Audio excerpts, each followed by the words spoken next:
Alright guys, so we have two stories at the moment. I'll try and find a third one, but if I can't find anything that's really important, then I might just do the two stories for today. Super Bowl's announced a couple of people for their lineup, but who really cares? Most people are just talking about Mia Crane, because apparently that replaces Me Russia thing now. But let's jump into these two stories and we'll see what we've got for the third one. Might do a response video. There was a video I need to respond to or want to play that's something else. I can't remember what it was now. I'll have to go through history. Alright, let's jump into it. Alright, it's been a long day. So, here is the actual whistleblower's complaint. And there's going to be one thing that you're going to notice throughout this whole article. It's a lot of third-hand information. It's a lot of, I didn't directly see this, but I've been told by a few people that this happened, so I'm complaining to you because of it.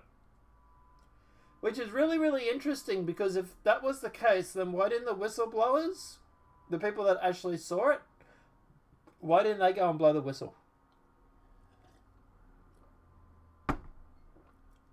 But we might know why. So let's jump into it.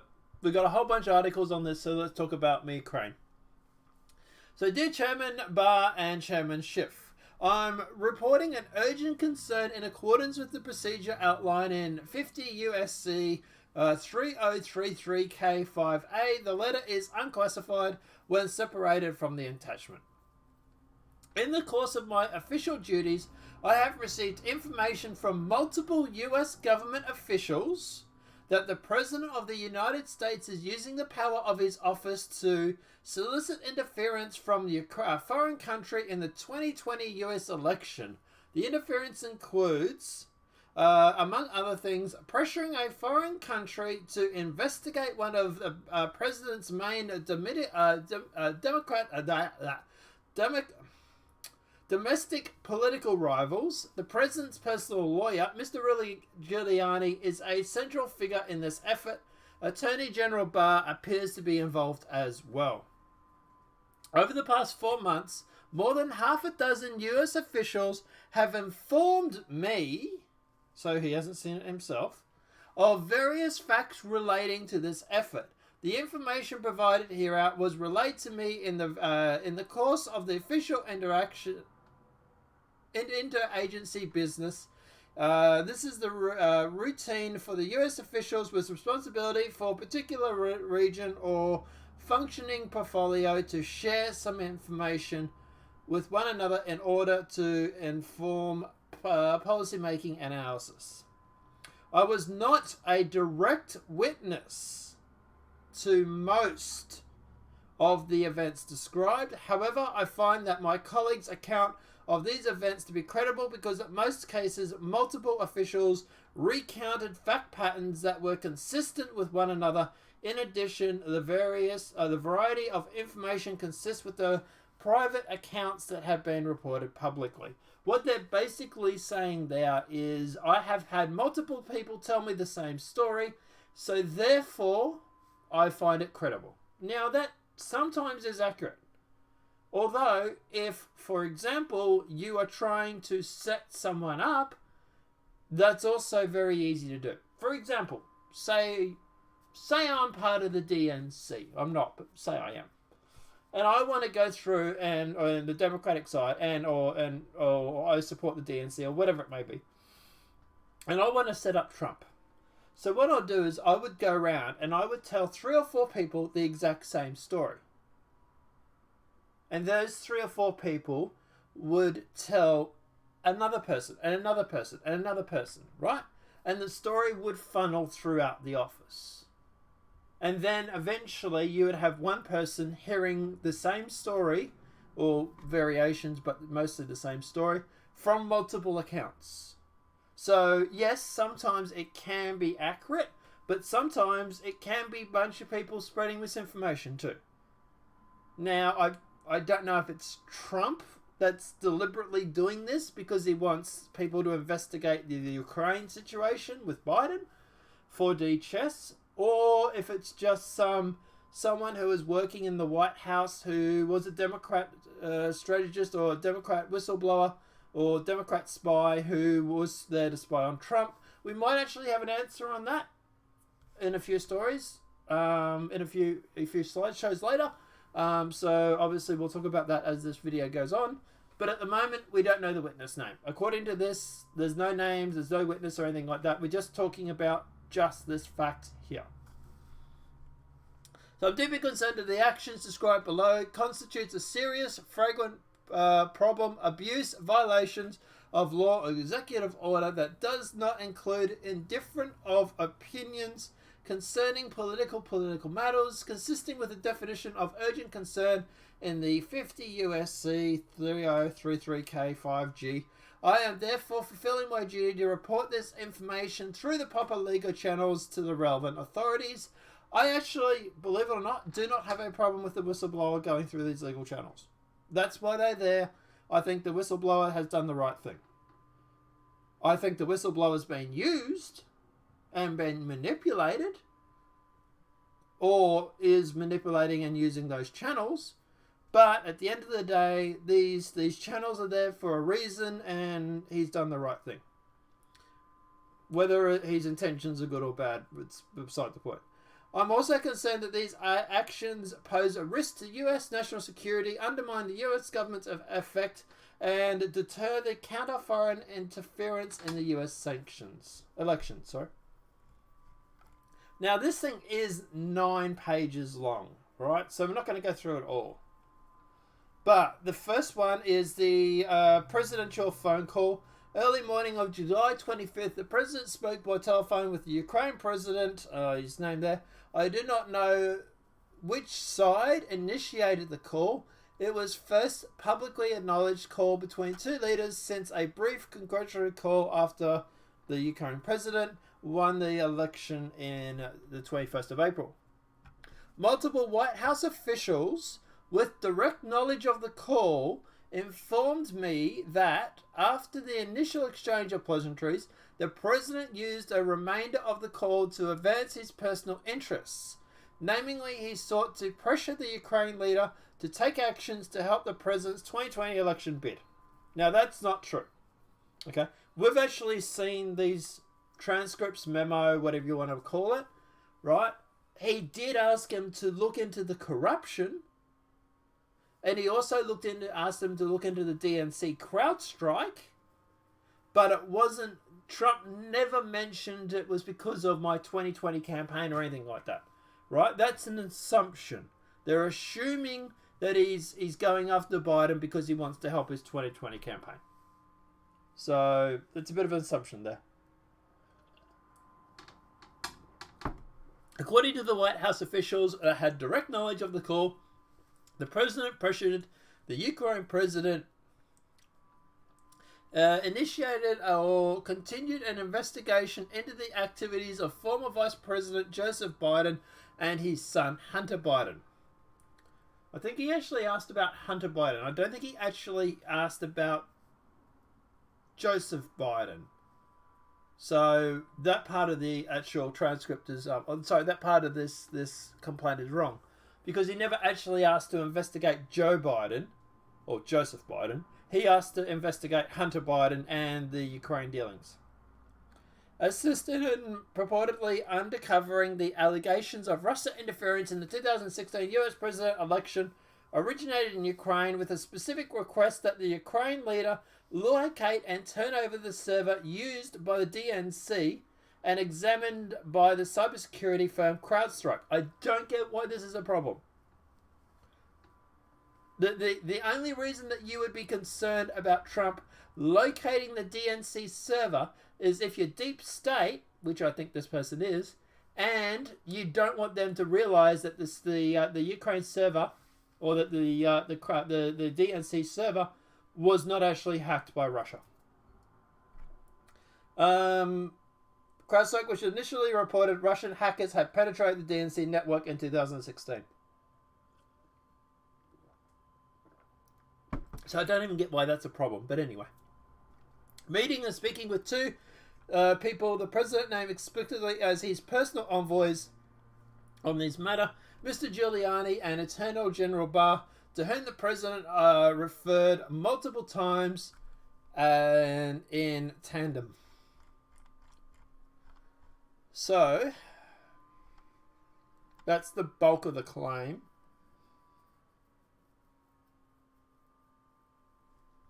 Donald Trump expressed his conviction that the new Ukraine government will be able to quickly improve Ukraine's image. Never heard about that in the transcript.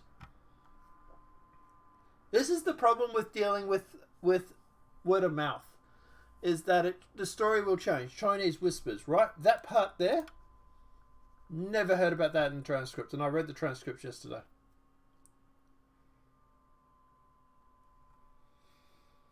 In addition, the White House personnel, I was told by the State Department officials, Europe Brock also listened on the call. I was not the only non-White House official to receive the readout of the call. Based on many understandings, multiple State Department intelligence officials were briefed on the contents of the call as outlined above. Which is interesting because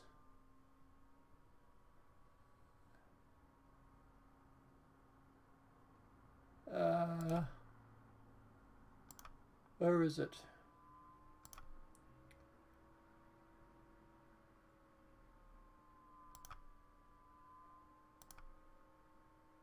Yeah. So this is where you start to get into a few problems, right? So the report, whistleblower falsely claimed the State Department officials was on Trump-Ukraine call. So we're getting into some of the inconsistencies into this report.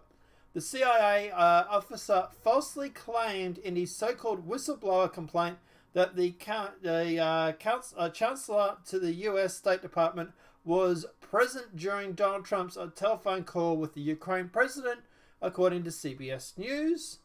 According to the complaint released Thursday, the officer claimed Eurobrook listened into the call on July 25th between the president and the Ukraine president, but apparently that didn't happen. While President Trump suggested let's look into Biden's, the Ukraine president had vehemently denied being pressured to do so.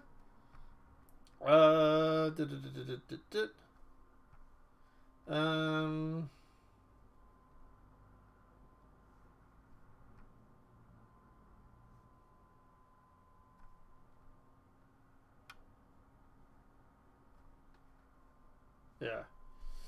So apparently it was a false claim. Apparently, and I never saw anything on the transcript where the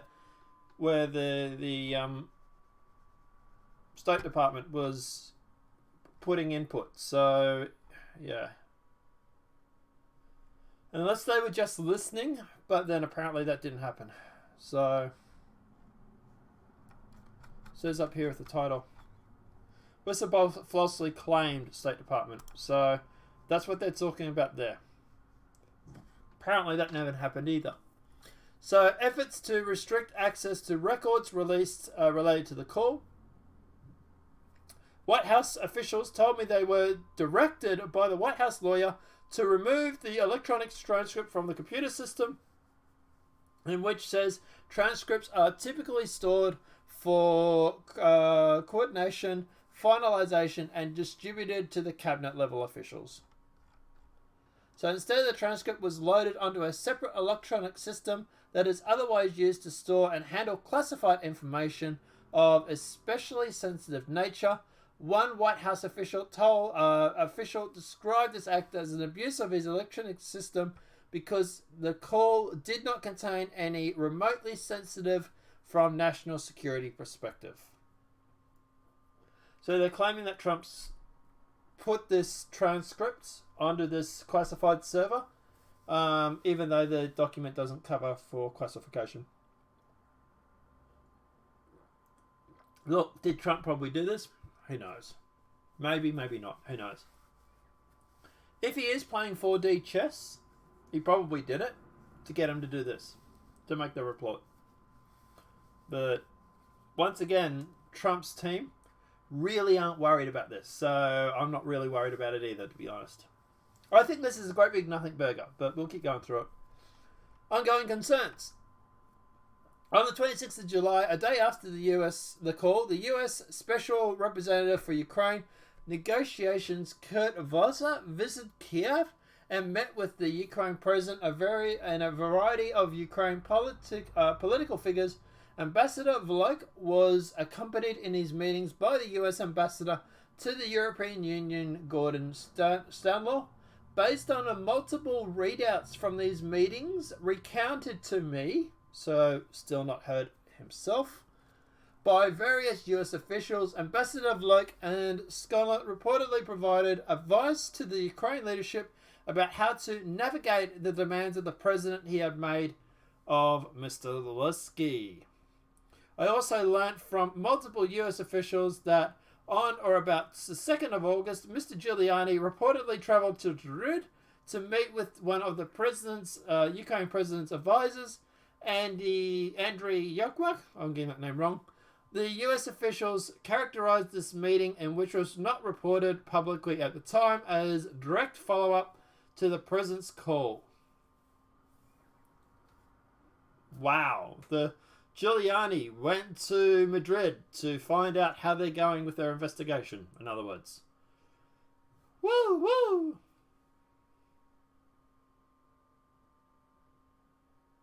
Like I said, this is sounding like a big nothing burger. What do you guys reckon?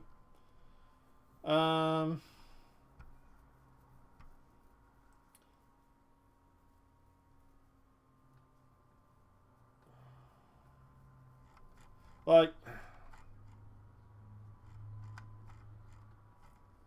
yeah, like, this is Russia 2.0. It really is. People have been saying that, and it's a bit of a meme, but there's nothing in this. There's absolutely nothing in this. The Democrats were so desperate for the memo, so Trump released the transcripts. The transcripts. Then Trump released them, right? And then they claimed that it wasn't a transcript, it was a memo, right? So it didn't count. And then they turned around and said that the memo doesn't matter anyway, because it was all about the report. It was the whistleblower's report that we need to... We don't need to know what was actually said. We need to know what the whistleblower was reporting, because that makes it all different, right? And then once we got the whistleblower's report, it's like, Russia, Ukraine, bad, Trump, orange man, bad. And it's just, it's ridiculous. It really, really is. We're coming up to an election, well, you guys in the US are coming up to an election in 2020. What is the Democratic Party's policies? Orange man bad. Impeach. We're going to take your guns. That's their policy? I've said this before. The only reason the US, the Democrats, are trying to impeach Trump right now is because they know that Trump has a really good chance of winning in 2020. You are just over a year out from an election cycle, right? Trump's been in office for 3 years almost. 3 years? Coming up to 3 years? Well, why now? What has Trump done now that couldn't wait another year? Why get rid of him now if you're so sure you're going to win in 2020? If he's going to go in just over a year, right? If you're going to get rid of him, wouldn't you just buy your time? Wouldn't you just be like, yeah, we'll get rid of him. We'll wait him out. The only reason you'd be trying to impeach the president just over a year from the election cycle is if you know you're not going to win. If you know that Trump has a very good to insanely good shot of winning, that would be the only reason you should try and impeach him right now. But anyway, let's keep going. Whistleblower's complaint relies on Soros-funded investigative reporting group that partnered with BuzzFeed. Are you serious? These reports, this report, Whistleblower's complaint, is tied to Soros and BuzzFeed. Haven't we heard this before with, for example, I don't know, spying on Trump? Wasn't BuzzFeed one of the major publications that was used then to put out secular logic sort of information so they could rely on that to get spying on Trump? Remember the whole, hey, we need to spy on Trump because BuzzFeed is quoting that Trump has done something. Trump is the Steele dossier. He's pissing on Russian hookers. Now, what they didn't tell the FISA court was that the same people that were using the BuzzFeed article to back up that claim were the ones that gave it to BuzzFeed in the first place. So, hey, we have information, a Steele dossier that might or might not have been completely fabricated from the DNC. Obviously, since then we've learned that it was, but regardless. But here's this Steele dossier. We need to get this into the public knowledge so that we can use the same Steele dossier that we might have fabricated to go to a FISA court to spy on Trump. So we're going to leak the Steele dossier that might or might not have been completely fabricated by the DNC at the time. We know it was since then. We're going to leak that to BuzzFeed, who will then report it. And because it's a public talking point, we can then say we need to invest. And now they want us to think that, oh, but hang on, this reporting from BuzzFeed, this is so much better. This one's nowhere near like what would happen with the FISA warrant, right? Like that whole time where they just basically just lied to get a FISA warrant on Trump, but BuzzFeed was implicated in that.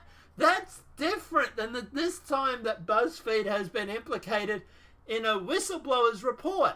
Like, holy shit. And not to mention that it's backed by Soros. Soros is connected. You know, one of the deep state. You know, this is what they want you to trust. Okay, sure, yeah. So, sections of this so-called whistleblower complaint alleging President Donald Trump was using the power of his office to solicit interference from a foreign country in the 2020 presidential race relies upon a self-described investigative journalism organization bankrolled massively by George Soros.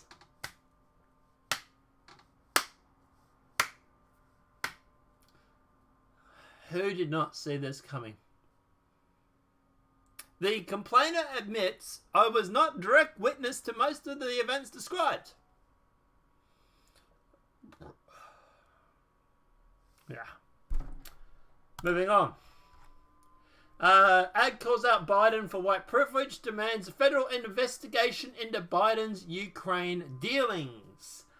We're going to play this ad because we need a little bit of a laugh. Oops. We need a little bit of a laugh because this is already getting pretty heavy. So let's watch this.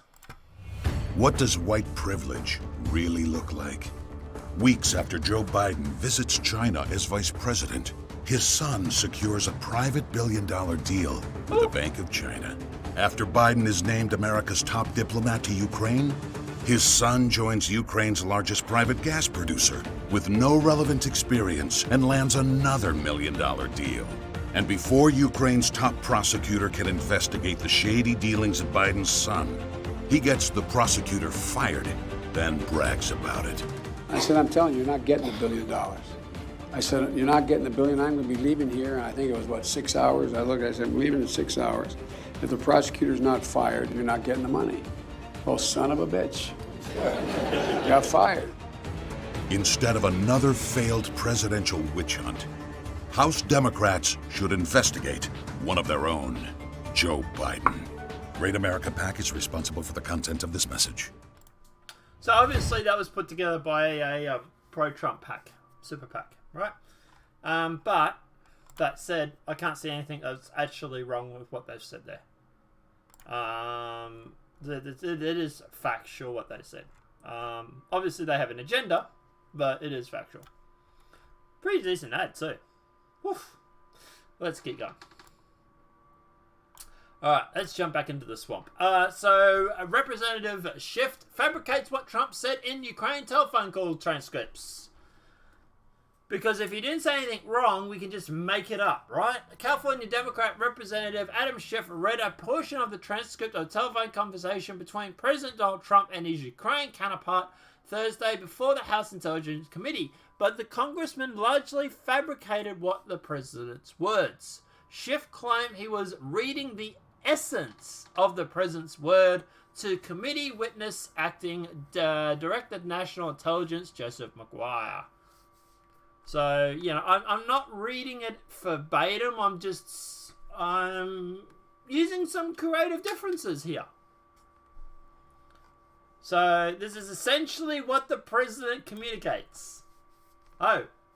Well, it's a good thing you don't have a transcript that tells you exactly what the president was communicating. Right? Because why read that when you can have some creative license with what they've said, right? Yeah. Of course, it's all about soundbites, right? Adam Schiff wants the soundbite. He wants his report or his view of the report on the mainstream media playing with their headlines, "Impeach Donald Trump." Right, so that's what he does. He goes through and he reads the essence of what the president said because he knows the mainstream media will use it, most likely, to lead the impeachment charge. Where if he read out exactly what they said, then the mainstream media wouldn't use it because they can't use the headline. They can't use that soundbite. So Schiff clarifies he fabricated account of a Ukraine transcript by calling it a parody. It's a parody now. Okay. I didn't think parodies were allowed when you're testifying and stuff like that, but apparently they are now. So, yeah. Boy, that story changed quick, didn't it? Less than a day. 11 a.m. and 10:40 a.m. So in less than half an hour, he went from it's the essence of what Trump said to it's a parody. Moving along. Jesse Waters says Democrats want to impeach Trump for exposing Biden's corruption. That's actually fairly accurate. Trump has exposed the deep state. He's exposed one of the deep state operatives. And they're pissed. They really are pissed. Because he exposed them. So what they're doing is they're trying to get rid of Trump. Because Trump can go after AOC as much as he wants. She's not deep state. Right? But as soon as Trump goes after deep state, cross the line there, buddy. We'll get rid of you now. You're done. Right? Trump could go after Bernie as much as he wants. Not a problem. Not deep state. Goes after Biden. Boom. You're gone. Cross the line there, buddy. That's what it is. It's Joe Biden's deep state. He's the deep state's asset. They've spent all this time and effort getting him into a position so that he could run as a president and as a presidential candidate because he will be sympathetic to what they have to do or want to do. And Trump has exposed him for it. they're pissed. But keep moving. So, deep state whistleblower is Brendan Paluch, planted inside the White House to spy on Trump. Thoughts Spygate investigation. So, the deep state whistleblower is a CIA officer who was detailed to work at the White House according to a new report by the New York Times. Which is why we're seeing cancel the New York Times written all over Twitter right now, because the left have lost their shit. Little is known about the whistleblower, but the Times reported that he has since returned to the CIA. Like clockwork, within minutes of the New York Times releasing the report on the CIA whistleblower, former CIA Chief John Brennan praised the whistleblower and demanded lawmakers work against President Trump. Rumors are swirling that deep state whistleblower is John Brennan Penage, who was planted inside the White House to spy on Trump. I wouldn't be surprised. I really wouldn't. Yeah, I think that was planted there. I think he was planted there to spy on Trump, to report back to the deep state. There's probably a few of them, by the way. This is not the only guy. So, yeah. John Solomon drops hundreds of pages of documents implicating Hunter Biden in the UK scandal. Investigative journalist John Solomon told Sean Hannity Wednesday night that he has over 400 pages of documents that he will reveal Thursday that shows Hunter Biden's legal team working with the Ukraine prosecutors to end the investigation on the vice president's son. Joe Biden famously bragged on video, and we showed that yesterday, and we also just saw it in the trailer earlier, how the investigators look into the son's gas deal would be fired. Solomon needs to get life insurance right about now. Solomon told Hannity that his news story would hit on Thursday afternoon. He added, "It's going to strongly dispute Joe Biden's claim of why the Ukraine top prosecutor fired." Solomon, Dan, if you listen to this, get life insurance, because they're going to come after you. They really, really are. Yeah. Also, I'd give a copy of this to... give it to someone else. Give backups. Trump attack on whistleblower in private meeting was caught on video. Of course it was. President Trump used a closed-door gathering with U.S. diplomats to the United Nations to attack the Democrat rival Joe Biden and disrampage a whistleblower complaint over his controversial call with Ukraine. President Volodymyr Zelensky, the Ukraine president, now at the heart of an impeachment inquiry. Because that's close to a spy. I want to know who's the person that gave the whistleblower, who's the person that gave the whistleblower the information? Because that's close to a spy. You know what we used to do in the old days when we were smart, right? With spies and treason, right? We used to handle it a little differently than we do now. He's not wrong. Alright, look, at the end of the day, I don't like going, even whistleblowers, it depends on the situation. For example, Edward Snowden, right? He's a whistleblower. I strongly agree with what Edward Snowden did, because at the end of the day, it was the US government spying on people. As for this, threatening a person that gave the whistleblower the info, it's a bit of a wrong move there, Trump, I'm going to say. You probably shouldn't do that. Should probably lay off that. I don't have a problem with him speaking out against the whistleblower, but threatening like he did, come on, guys, let's admit he did. You know, like what they used to do with spies was they used to kill them. That's what he's talking about, right? Probably a wrong move there, Trump, I'm going to say. So, yeah, Trump should probably not do that. It also just makes him seem like a bit of a hothead too. But yeah. But guys, yeah, that's the breakdown of all this situation with Biden. You're up to date, and for the next 2 minutes, it's probably going to be where we're at. And it'll probably change after that because it's changing so fast. Look, at the end of the day, as for this, I don't think this whole whistleblower complaint, the transcript thing, I don't think it's going to be I think it's going to be a great big nothing burger. I think it's not going to make any difference. And in fact, it might actually help Trump's campaign. Because at the end of the day, it's making the liberal left, the Democrats, it's making them look insane. Which they are. Which is, why they're looking insane. But they're focusing on this instead of focusing on their policies. What are the Democrats running on right now? Impeach Trump. What do you do? People in in the Rust Belt, people in the Bible Belt, how's this going to help them? Not only are you impeaching their president, but they want tax cuts. They want drinking water.